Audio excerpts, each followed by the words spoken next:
Hey everyone, it's Norm from Tested here at Comic-Con 2023. And I stopped by to check out some new products from ThreeZero, and I'm here with Ray. And Ray, I would love to pick your brain about your line, specifically Transformers line. Now, ThreeZero, you guys do a wide range of products. You guys are well known with your licenses, doing very realistic, 1/6 scale figures, lots of fun stuff from Stranger Things, from even Power Rangers. But what you guys do with the Transformers license, I think is exceptional. Especially this is the DLX line, right? When I review these figures, I always talk about there's no real scale because Transformers come in different scales. Exactly. But it is about 12 inch tall or so, articulated, non-transforming, but by design because you're trying to capture the exact look of these characters from the live action films. Right. So tell me about these characters from Rise of the Beast. Well, how I like to describe it is that because our Transformers never transform, we prioritize robot mode. We want them to look good in robot form because, let's face it, after you transform a Transformer, you're gonna pose it on your shelf as a robot, right? So we like to do that with everybody, and especially the film versions, because people love going to movies, people love going to films, and they wanna see what they love in the figures that they buy. So we really prioritize aesthetics above everything. But function, form is very close second and third. What Michael Bay and that creative team did with now over a decade now of Transformers films is create an aesthetic that has so much density of detail. Yeah. Yes, you have the attributes of vehicles, right? The trucks and the cars that they are, but there's so many of, maybe I just call them like greeblies of gears and pistons. How does that then get sculpted into something that's opposable figure? What do you start off with? We start with 3D asset that's been approved to be able to be given to us by the studio, right? Approved by Paramount, approved by Hasbro, and by the time that goes through all those approvals, it gets to us as a reference. Sometimes we'll sculpt over it, but most of the times we'll use that as a visual and engineering reference for what we will turn into the prototype. The prototype not only has to behave like the end product, but it also has to look exactly like what we want the end product to be. And sometimes that visual, because what the animators and what the effects artists use just has to work for a screen. There's no mass to any of that, right? They can use all sorts of cheats. They can do things in shaders and special effects. Right. What you get has to be real geometry. Absolutely. I don't know if a lot of people know this, but a lot of the CG that we see on screen only has one side. I know it boggles the mind, but there's actually no backside. We not only have to engineer the backside of things, we have to engineer the whole thing itself, the whole volume of a form. How thick of a panel. How thick the material is, how thick, these like leathery parts, What does that feel like? How does that look like? But also, how does it interact with all the other parts around it? Right, and that's a complicated modeling job. Absolutely. While still trying to retain the actual aesthetics of Optimus Primal here. Yeah. So is this representative of kind of a sculptural prototype where you're at the stage where you guys and your partners are happy with how much detail is inside here? Absolutely. We don't get to this point until it's gone through a couple of approval processes. Right? Wow. So when we're ready to show something like this, then we know that we've got buy-in for all the stakeholders. And some of this stuff is purely aesthetic, but obviously some of it has to be functional in terms of being actual articulating part. Correct.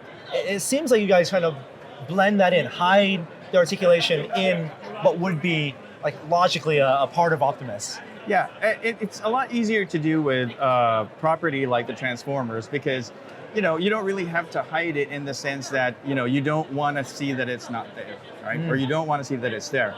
But it moves in a certain way that when you do the poses, that things move the way your brain knows that it's supposed to move. Yeah. Right? It's a lot harder with smooth bodies like people, like our anime figures, for instance. Right. Sometimes you just can't hide those and you got to deal with it.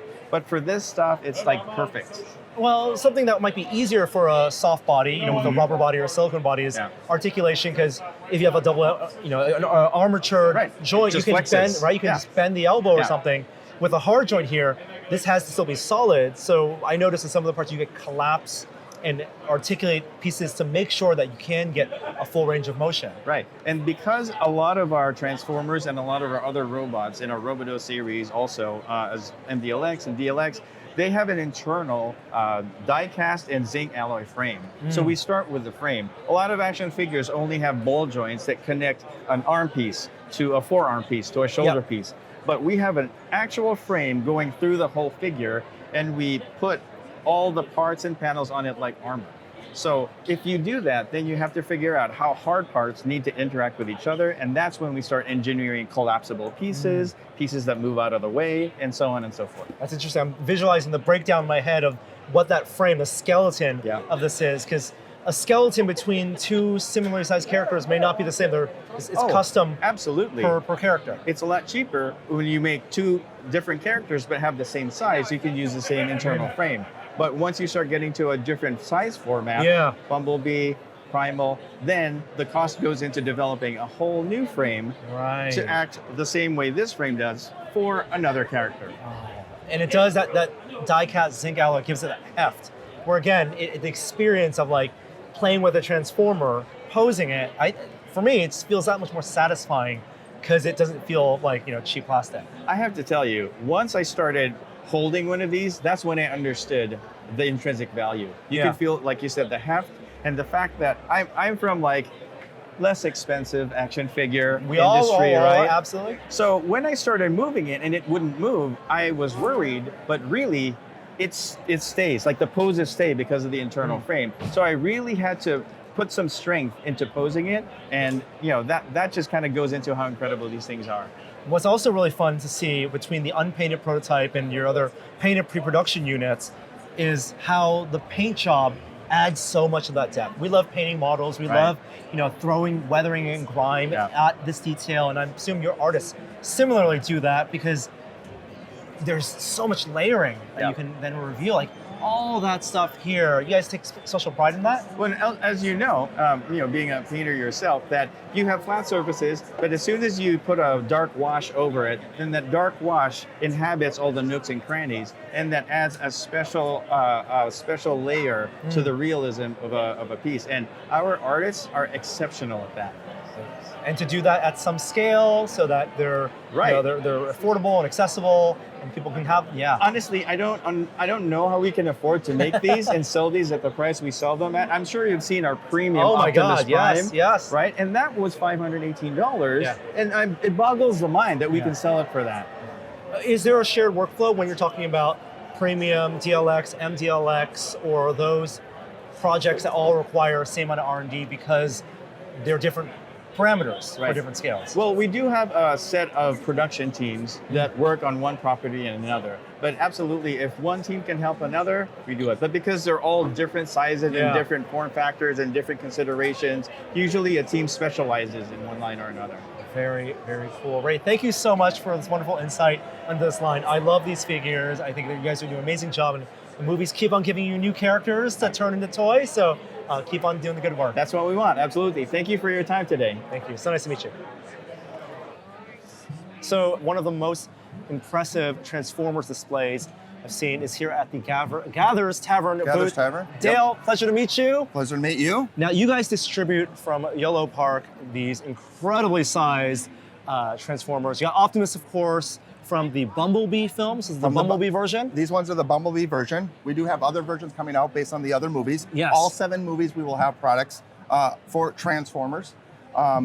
And when I say 7, some people don't know that Rise of the Beast is going to have 2 more extension movies from that, okay? So here we have, we made 2,000 units.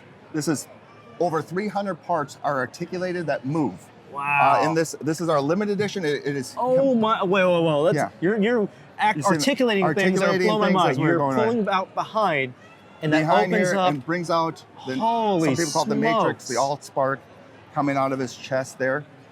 This gun has a laser inside it. There's a way to activate. We're not going to do that right now because I'm back here, but the eyes light up. This lights up. We are able to just tap and turn it off like that. Did it go out there? Yeah. Being back here, I can't necessarily. Yeah, they're good. Yeah, yeah. For this event here at San Diego Comic-Con, we have Optimus Prime. So which is it's a new only available. colorway. It's black edition for Yeah. San Diego Comic-Con. Only first time ever reveal was Wednesday, and by this Sunday we will. That's all the units we'll make of the black version. Okay. And Okay. Yolopark they have the Transformers products line for a while, in right? the Asian market Yeah. for roughly 5-6 years. Yep. Right, Yep. and they've been They're making well these known. highly detailed. I know they have model kits. We have the model kits, different. These are our professional model kits. Then we have maybe a little more easier version to put together for younger kids. Those are advanced kits, and then we also have some minis. I'll show you that shortly. Again, these are our advanced ones, or our professional ones. Then this is our Rise of the Beast Optimus Primal. Wow, and this is the same line as your Optimus and Nemesis. Big ones, and he is our prototype right now. But his eyes will be able to glow. You can see how we keep the batteries right up there, and the whole head inserts to activate certain things throughout the entire unit. And I see a different portrait as well, Yeah. so swap-oppable. Yep, swap out different type of head. Oh, We got an open head where there'll be a wow. laser type thing, or maybe a hologram type thing coming out of there. A little bit of mixed media because I see the fur here. Yep, we got some fur. Again, this is the prototype, so actually the final project will have even some more cooler edition stuff. I see, Maybe yeah. some more fur added. Yeah. How posable is This something guy's like able Primal? you're able, again, they're super articulated. So this guy is able to stand up. You can put him in a stand-up position, move his feet down here, his feet up there, his arm in different positions. Again, this one is our prototype. And then Yolopark, you guys work closely with them to distribute in the States? We are Is their that- only exclusive distributor for Yolopark in the United States. And you said they're going to be working on characters from all 7 Transformers All films, 7 and upcoming films, films. all in this scale. Some in the scale, and of course, small scale model kits. Here we have the mini Gen 1s. These will retail at $20 a piece. Those will be available through our website. And something like this, how many units do they produce? This for one an was Optimus? 2,000 units. Wow. And of the 2,000, the allotted amount of 1,500 plus in the Asian market is already sold out. So the rest will be just here available Here in the in the States? US, yes. Or at Comic-Con for people who want the Nemesis colorway. Or yes, absolutely. And you can order it online, whether you're here or not here. Amazing. This articulation blows my mind. Yes. That's so cool. Even all the detail, the gearing in the back for that. Well over 3,000 molds to make each individual part to be this detailed. Yeah. Went into the process. 3 years into to work for them to develop, it. get this approved and, Yep. and bring it to market. Yes. It's a very, very impressive. This is figure. Hasbro licensed product. Awesome. Well, thank you, Dale, so No, much. thank you Pleasure to very meet you. much. I appreciate you. Hey guys, Adam Savage from Tested here. If you've ever seen the 6-inch ruler in inches and centimeters on my forearm and wanted one of your own, but you didn't want it to be permanent, well, today's your lucky day. You can now buy temporary tattoos of my measuring stick, my measuring forearm, at tested-store.com. Comes like this, goes on in about 30 seconds with a little water. The instructions are on the back. It comes off with rubbing alcohol, and hopefully it warms you up to the idea of permanently attaching a measuring device to your body, because I use mine every single day.